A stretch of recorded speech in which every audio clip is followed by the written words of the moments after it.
Hey guys, what's up? It's iFlynn here, and in today's video, we're going to be taking a look at how you can make any melee weapon in Warframe overpowered. There's really only 3 builds that you have to know, and we're going to go through all of them and break them all down. The different builds are for different types of weapons, so the standard build for pretty much every single melee weapon in the game is a melee influence build. So once you hit the Sanctum, so that's after the Whispers in the Walls quest, you're going to unlock the Cavia Syndicate, and whenever you do bounties with the Cavia Syndicate, you're going to be able to talk to a bird NPC, and from this bird, you're going to be able to buy melee influence. Go ahead and buy that, buy yourself melee arcane adapters, and go ahead and slap that on the melee weapon that you want to make really strong. So what melee influence does, it taxis all of the different status effects that you're going to be applying to enemies, implying you're able to proc them with electricity. So you melee the enemy, you hit them with electric, and then let's say you're burning them, right? That burning effect is going to go to all of the enemies within a certain radius based on the rank of melee influence that you've got equipped. And what that means is we basically just build every single melee weapon in the game exactly like this. This is the template that you can take and apply to any single melee weapon in the game. And as long as you have that melee influence arcane equipped, then it's going to kill literally every single enemy. So to break down the build so we all understand it, you have your stance mod on here for the extra mod capacity and of course the fancy combos. You've got yourself condition overload for base damage, blood rush and galvanized steel for critical chance and critical damage, weeping wounds for extra status chance to proc the electricity that we get from shocking touch, prime reach for more range on the melee so we hit more enemies with a single swing, prime fury for the attack speed, and then we have galvanized elementalist on here, and this is just taking up the slot where I would normally put in a smite mod, because smite mods are going to increase the amount of damage that your electric damage over time effects do, but galvanized elementalist is a good alternative if you don't like swapping out based on the faction that you're going up against. Then you also have these Tennokai mods. I get this question asked a lot on stream, like what is that little knife symbol that's in the middle of the screen? Basically what happens is as you're meleeing an enemy, this knife symbol is going to appear in the middle of the screen, and if you do a heavy attack when that knife symbol is there, you're going to do a heavy attack at no cost to your combo. And if you weren't aware, the higher your combo is in Warframe, the more damage you're dealing, especially if you're running blood rush and weeping wounds, because the benefit that these two mods give you scales with your combo. So what I'm going to do is I'm going to go ahead and I'm going to play Temple. The reason that we're playing Temple is because they have a damage buff ability, which is going to give us heat damage on our weapon. And what that's going to allow me to show is, of course, the electric proc and also the heat proc being spread to all of the enemies around. So we're just going to go ahead, jump into a random mission, and I'll show you guys this entire effect in action. I decided to jump into the simulacrum because it's going to be a little bit easier to show in here, but I'm going to go ahead and cast my third ability. That's going to apply the heat damage buff to my weapons. And what you're going to notice is if I just melee this first enemy here, whenever melee influence procs, what's going to happen is the heat and electric is going to spread to all of the enemies that I spawn in the simulacrum. So this is going to count for basically every single element in the game. So if you have viral damage on your weapon somehow, let's say you're running Nourish, for example, your melee influence is going to also taxi that as well, spreading that bonus damage from the viral procs to all of the enemies around. And just to demonstrate this further, I've swapped to Vault. If I hold down my first ability, I apply bonus electric damage to all of my weapons. I'm using the Rack the Dark Dagger, and the Rack the Dark Dagger has magnetic, gas, and radiation on it, just at base, so there's no electric damage modded onto the weapon. But if I apply electric to my weapon some way, and then I go and I melee the enemies, what's going to happen is you see all the electric procs. Whenever I proc gas, you can see all of the gas procs, they just spread to all of the enemies around. So melee influence isn't just a good way to taxi electric, it's also a good way to taxi literally every single different elemental damage type in the game. So a really cool broken setup that I like to use is the Argonac, not because this weapon is any good, but because it has a specific amalgam mod where I can strip away the armor when I'm hitting an enemy with a dagger melee weapon. So I'm using the Rack the Dark Dagger or the Anudum or what have you. I'm running the build like this, and then I'm applying the electric damage to my weapon via a Vault. So we're going to jump into a mission and I'll show you guys what that looks like.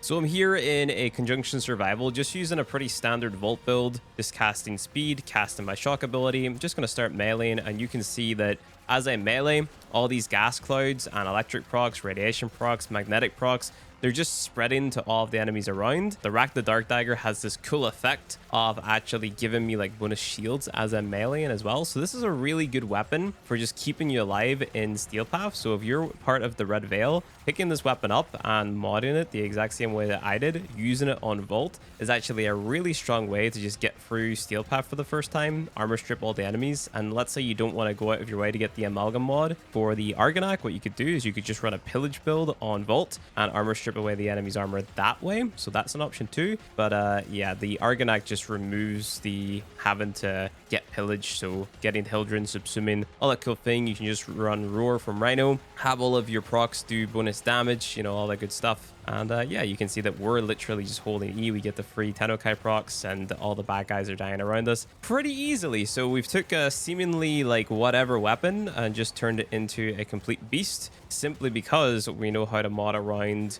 melee influence the arcane, which is pretty nuts. So next up, we're going to be talking about glaives, because every single one of you maybe have came across the Zorus in your playtime of Warframe. And a lot of you guys, you often say to me like, I don't know how to mod this thing. My Zorus doesn't do the same damage that yours does in the videos. So this would be the build that I would recommend shooting towards if you're getting into Warframe. You can replace the beam mod with Power Throw if you have it, but honestly, Power Throw, it's kind of a conditional mod. So you have to like throw the glaive, I almost call it a frisbee, in a particular way to get the damage buff from this. So this beam mod is just straight up better. And in this certain circumstance, I am opting to use melee influence. You'll see that I don't have an electric mod on here, and that's because the Zorus already deals electric damage, right? So there's no need for me to mod it on. But there's a bunch of mods equipped to this glaive weapon that you're going to use on all of the other glaives. So let's say, for example, you have prime pressure point. You can't use condition overload on glaives because it just doesn't carry that condition overload effect on the explosion. Galvanized reflex is quite nice on glaives to help with building your combo. Melee elementalist in this case is quite good because we are dealing electric damage. So this is a flexible mod, but it also gives you heavy attack wind up speed, but so does amalgam organ shatter. So either of these mods is quite good. Sacrificial steel is kind of a must. Volatile quick return is a mandatory mod because it gets rid of all the bounces, so it allows you to just go straight to that boom effect, and it also increases the blast radius as well. Focus energy is just on here because this is going to give me bonus electro damage, which is nice, but it's also giving me heavy attack efficiency, so then it's taking less of my combo when I do happen to do a heavy attack, and the heavy attack is where the majority of our damage is coming from. Focus energy is going to be one of those flexible mods, and you can see that we're also using melee influence on here because it is, like I said, electric damage, so it just makes sense to use this. But different glaives might want different arcanes. So for example, you could run, you know, melee duplicate on the glaive prime if that's the glaive that you're running, and you've got many more options. It just depends on the glaive.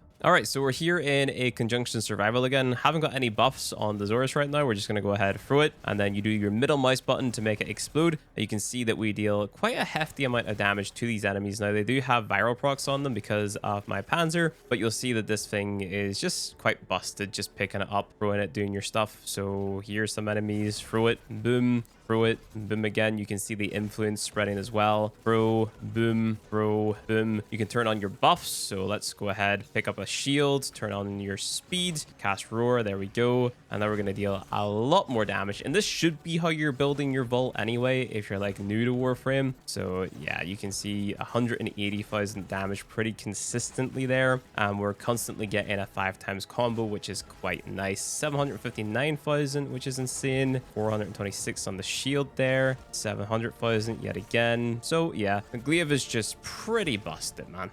So the final way of modding our melee weapons is our slam builds. Now, slam was nerfed a little while ago, but the nerf wasn't that big of a deal. All that changed was now you have to jump a little bit higher before you do your slam attack to get the maximum distance, and that's just to stop people from macroing it and stuff like that. But the mandatory mods when it comes to making slam builds is Seismic Wave for the slam attack damage, Galvanized Reflex for the heavy attack efficiency and extra combo buildup, Corrupt Charge, again, for more combo buildup, Blood Rush for more crit chance paired with Sacrificial Steel. You can sub this out for, Galvanized Steel if you want to. Prime Fever Strike is on here just for toxin damage. You can replace this for any any elemental mod that you want. Organ Shatter for some crit damage. Again, if you're running Galvanized Steel, this is going to give you some bonus crit damage too, which is cool. And Sacrificial Pressure is on simply because that's just going to increase the value of Sacrificial Steel. I've got Dispatch Overdrive in this slot right here. You could swap this out or just completely ignore this if you want. It's just going to give you some movement speed whenever you get a kill with a heavy slam attack. So yeah, melee exposure is a nice arcane to have on because it's just going to give you some corrosive damage whenever you cast an ability, and that's pretty much it. In a mission, your slam build is going to look a little bit like this. So you just go ahead, slam down. You need to kind of build up your combo a little bit first. You see, we're not quite one-shotting, and this is before all of the buffs, right? So if we were to cast our buffs, so shock, we're going to cast speed, we're going to cast roar. So we've got a little bit of a damage buff here. We jump up, boom, you can see 500,000 straight away. And that was 1.5 million, 1.8 million. The enemies are dying pretty much straight away off the bat, so it doesn't take that much to really ramp it up, you know? We're in our Incarnate form as well with the Magistar here, and it is just kind of the de facto, the go-to slam build, 3.4 million. The numbers that you hit with this thing are absolutely insane, and if you're playing something like Kalervo as well, like you're going to be even dealing higher numbers, right? So yeah, this is just how you get yourself going when it comes to putting together a slam build on any melee weapon. Like you can take this exact slam build, you could maybe swap the Toxin mod that I have on for an electric mod, throw on melee influence in the arcane. Your Archititron is going to deal some massive damage plus influence. So yeah, pretty insane. But yeah, anyway guys, that is going to be it. That's how you mod your melee weapons in Warframe. There's not a lot of build diversity now when it comes to melee weapons. For your standard just whacking melee weapons, you want to go with melee influence. For your glaives, you want to build them how I showed you, with a little bit of variation depending on the glaive. Like if it's the Saurus or the Valkor, you want to build it for influence. If it's the Serata, I think it's called, you want to build it for afflictions, you know, but there's still a few mandatory mods on there. If you follow those templates that I showed you, you should be fine. And then slam weapons, very little variation, maybe just the element that you're running. So instead of Toxin, going for an electric on the Archititron, for example, plus melee influence instead of the exposure arcane. And that's basically it. So if you enjoyed the video, leave a like. If you want to see more Warframe content from me, hit subscribe, and I'll see you guys in the next video.